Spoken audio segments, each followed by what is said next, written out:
अगर सारी मांगे मान लेने के बाद भी नतीजा जो कि एग्जिट पोल बता रहा है उसी लाइन एंड लेंथ पर आता है, अगर इंडिया अलायंस हार जाता है या ऐसी संभावना दिखाई देती है कि मोदी सरकार तीसरी बार, तो फिर ईवीएम को दोष देंगे या चुनाव आयोग को दोष देंगे, उसके लिए आप इंतजार करिएगा। लेकिन पोस्टल बैलेट को लेकर चुनाव आयोग ने तस्वीर साफ कर दी। इलेक्शन कमीशन ने कहा है कि पोस्टल बैलेट के नियम को बदला नहीं जा सकता। पोस्टल बैलेट की गिनती ईवीएम की काउंटिंग से आधे घंटे पहले शुरू होती है और एक साथ नतीजा घोषित किया जाता है। जो रूल कहता है वो क्लियर कहता है कि postal ballot counting will start first, so on all centres in the country it will start first, no doubt about it. After only half an hour would start the EVM counting.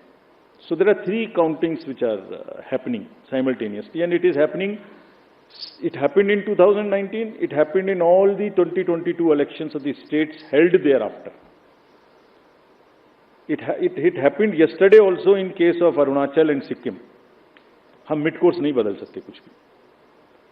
और क्यों नहीं बदल सकते? Because it is compliant with the rule. क्या कहता है कि तीनों स्टार्ट होंगी और उसके बाद निर्विरोध तरीके से लास्ट तक कंटिन्यू करेंगी.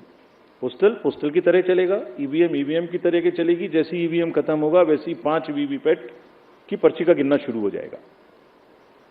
और आप लोगों की जनरल जानकारी के लिए almost majority of the booths में पोस्टल बैलेट की संख्या कम है, तो वो वैसे ही ऑटोमेटिक पहले खत्म हो जाएगा. It will continue like this.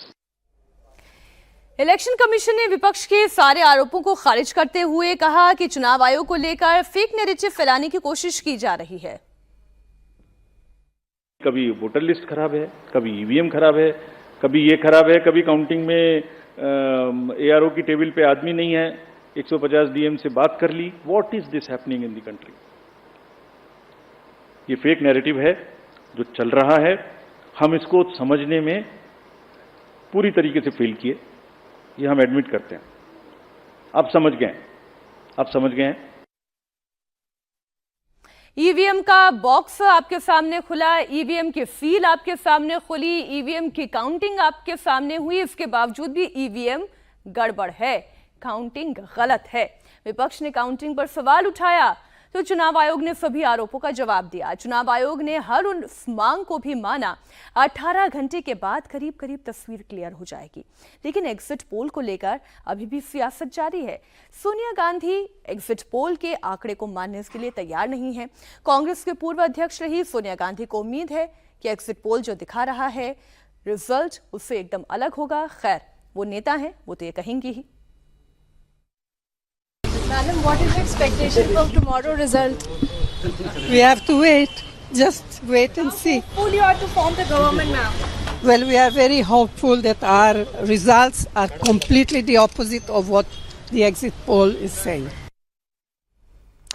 BJP सांसद निशिकांत दुबे ने कांग्रेस के एग्जिट पोल पर राहुल गांधी को घेरा. निशिकांत दुबे ने पूछा कि कांग्रेस जिन 295 सीटों का दावा कांग्रेस की ओर से कर रहे हैं उसमें राहुल गांधी की रायबरेली सीट और वायनाड सीट शामिल है कि नहीं.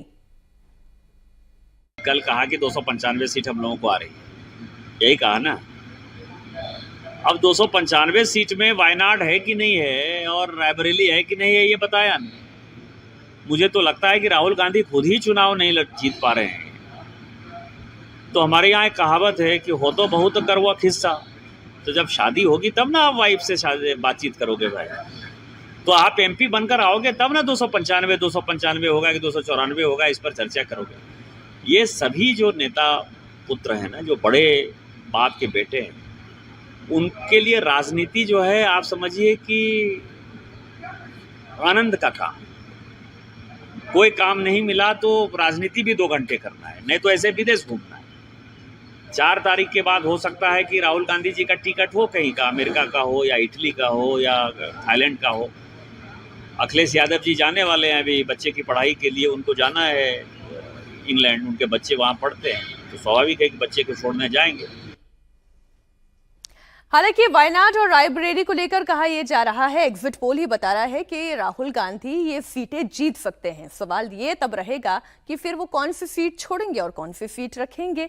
उद्धव गुट के सांसद संजय राउत ने भी चुनाव आयोग पर सवाल उठाए। राउत ने अपने कार्यकर्ताओं से अपील की और कहा कि आखिरी वोट की गिनती तक काउंटिंग सेंटर पर डटे रहें।